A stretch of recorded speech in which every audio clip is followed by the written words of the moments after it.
And now for something completely different. Put your hands together for Matt Fusari for... this is going to be the story where trans is coming from, so something completely different. Is it still a screenplay? No. Okay. And this is also a departure. He's reading from an electronic device. This second time doing it. Well, I gotta get with the times, I guess. But, anyway, thanks, Tom. This is part of an overall work I'd like to call A Better World. It's a multi-generational science fiction saga. But this is actually the story where it all began because I got inspired by it over the course of 21 years of working for IBM and also for for another company I'm working for. Anyway, I call this The Factory. It was very much, back in my IBM days, inspired by some bad nights on the job.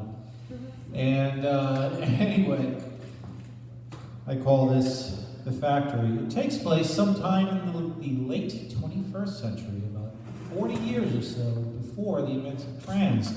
Some of you who are familiar with trans are going to notice that some of the characters in trans take a very prominent role in this story. So with that, I bring to you The Factory, Chapter 1. The first thing Connor Ricks noticed about Alexandra Sarkowski was her exceptionally pretty face, unblemished by even the faintest traces of makeup. She was tall and slender, her brown hair pulled back into a ponytail by a frilly, faded blue scrunchie that matched the color of her eyes. In his view, she embodied every physical attribute he appreciated in women, right down to the light business casual top and skirt she wore on that warm June day. The second thing Connor noticed, like before, Alex wasn't going to make things easy on him. Well, you were the last person I expected to see, Doctor. Come on, Alex, give me a break. He awkwardly approached her. It was awkward that night also. They first met at a cybernetics conference in New York just before he had left his former job, Megatech.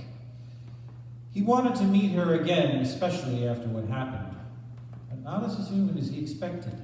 Especially not, Connor realized, as her replacement for one of two projects for which he was recently hired. Alex waited for him by the entrance to the clean room of the factory's main manufacturing line. Attached to the wall, just next to the huge glass doors that led into the clean room, was a badge reader, in front of which Alex held her badge. A soft gush of air, a low beep, and a click of the door lock sounded off. Alex gestured Connor to follow her. Thanks, I don't think my badge is working yet.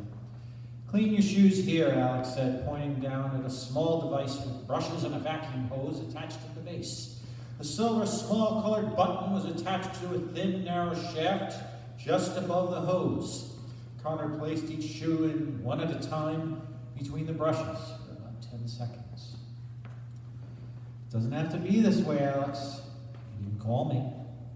I was dealing with some things. There were some problems when I left my last job. What kind of problems? I'd rather put them behind me if you don't mind. Fair enough. It's just as well Connor noticed as Alex's voice trailed off and picked up again that she was blushing slightly. I don't date my coworkers, and not to disappoint you, Connor, I got over that. Okay, she sighed. Just do your job and we'll get along fine, Connor. You know I will. Alex made a gesture towards a tall metallic table then, upon which there were smooth cloth wipes dipped in a sterile cleaning solution. She placed her laptop onto it and wiped down it with one of the cloths. Connor did the same. It was for contamination control. Anything that went into the clean room had to be wiped down to prevent foreign materials, organic and inorganic, from contaminating the manufacturing line. Well, January aside, how have you been, Alex? All right. Still nowhere where I need to be with my project, but my team and I, we're getting there. I'm hoping that once you've taken over for me In 44E5, I'll be able to devote more time to it. Right now, I'm spread pretty thin. Oh, I've been there, but I guess it beats flipping hamburgers when I think about it. Alex chuckled and Connor relaxed a little. He took some satisfaction in his ability to briefly penetrate her armor with his snarky remarks as he followed her further into the clean room. As they walked, Alex took 4 different items from a large series of bins built into the wall. A hairnet, paper booties, a clean room suit, and a hood. They moved into a larger fluorescent lit subsection of the change room where several racks of clean suits were lined up alongside each other, with fiberglass benches between them. Alex stopped and sat down. Connor sat beside her. They donned their clean room garb and disappeared into body-length gray suits. You know, a friend of mine here works here said something similar. Harlan, he's in our department. We'll be meeting him shortly. Everyone knew when Harlan Munson made a mistake. A loud cry of "damn it" could be heard from the vestibule of the cryo storage unit deep within the manufacturing line. It didn't matter how noisy Section 44E5 was, Harlan's voice could still be faintly heard no matter where a member of this particular department, known as sterilization and cryo support, was located. Oh, fuck, Nick Tanner muttered from behind his laptop and shook his head. 44E5's primary line tech, under the gray clean suit he presently wore, Nick was a trim, middle-aged African-American Indian mix with a light brown complexion. Not again, he said, closing his laptop and rising. I can't believe I did something so stupid, Harlan shouted as he emerged from cryo storage. Nick approached him. Problem, Harlan? Of all the stupid, idiotic Harlan, I got my head up my ass. Harlan! God damn it, what's the matter with Harlan? Harlan's head jerked upward and his gaze fixed upon Nick. What? He said, his body stiffening. Nick crossed his arms and stared at Harlan. You tell me. Harlan sighed and looked down. He held his left hand over his forehead for a moment before looking back at Nick. I forgot to adjust the temperature of the cryo storage unit. Okay, how long ago? Just a minute. A minute? Yes? What the fuck are you bitching about? Nick, Harlan began. Nick snapped at him. His patience had finally worn thin. Harlan was one of his best men. Unfortunately, he also excelled at beating himself up. Some days it was easier to handle. Other days, like today, when the department was a clusterfuck of problems that required his attention, he wanted to take Harlan and throw him out the nearest window. But nothing. You made a mistake. You caught it. You fixed it. Move on. Harlan shook his head. Somebody please shoot me. Don't tempt me. Look, Alex is coming soon with the new guy. I really don't want to freak him out on his first day, okay? I'm sorry. I just hate making mistakes. I don't want to get fired. I'm not going to get fired, Harlan. Forcing calm, Nick put a hand on Harlan's shoulder. Why don't you take your break? Harlan nodded. Okay, he said, turning away.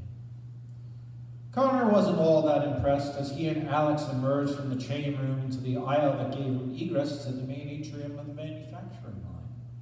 For certain, it was a step up from Megatech, but Connor was already bored with it barely 2 hours into his first workday.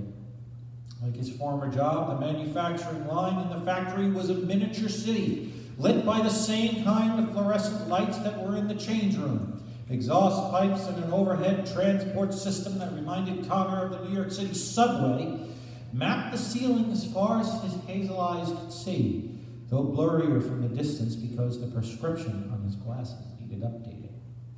He walked alongside Alex and made his way past the first sets of equipment and personnel. Gestation chambers made of thick, shatterproof glass brewing fresh organic replacement parts were lined up uniformly on each side of the aisle. Workers, each of them wearing similar cleanroom garb, busily moved about the line. Each of them carried a touchpad or a laptop which they used to operate the equipment. So what do you think, Connor? Alex asked as they turned right at the end of the aisle and entered the atrium. Well, nothing new here, Connor answered, looking back at her, but I do like the overhead transport. It's a little more efficient than Megatech. When it's running, but when it goes down. She abruptly stopped and focused her attention to the right and fixed her gaze upon a young man, perhaps 5 to 10 years younger than Connor, about her age, as he exited a aisle marked 44E5A, sterilization and cryoclean. Harlan! He snapped to attention as if he were part of some oppressive military dictatorship. He faced Alex immediately. What? What did I do wrong now? Nothing. God, Harlan, you're so... Sorry. She sighed. Never mind. How's the recovery going? Harlan relaxed a little. O'Connor already thought it was going to be difficult, to say the least, to work with this man. But it wouldn't be impossible once Connor learned what buttons to press. Harlan stepped towards them, alternatively looking down at the raised tile floor, yet at the same time struggling to make eye contact. Nick has more info, Harlan answered, but we're recovering. We were lucky this time. Loss was surprisingly minimal. That's a relief. The last thing we need is another batch of dead ORPs.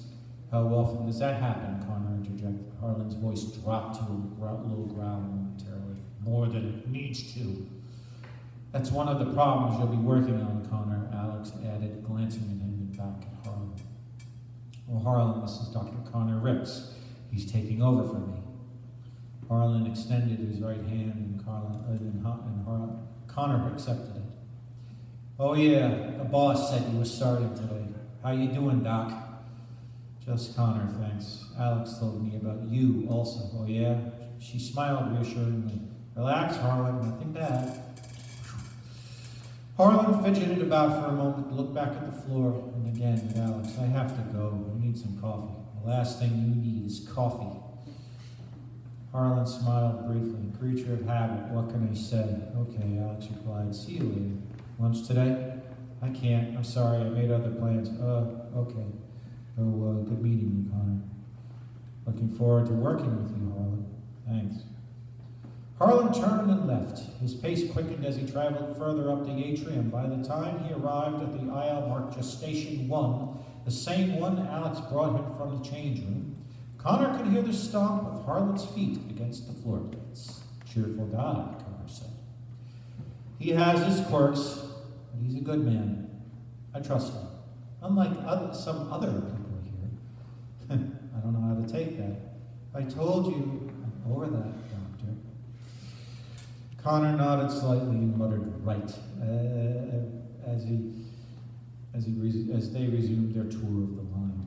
As Alex led him into CryoClean, Connor wondered what it could have been like if he had called Alex back after that conference was over instead of going to the lab that night, where his troubles began. Oh well, he thought, at least I'm not in jail. Factory Chapter 1. More next month.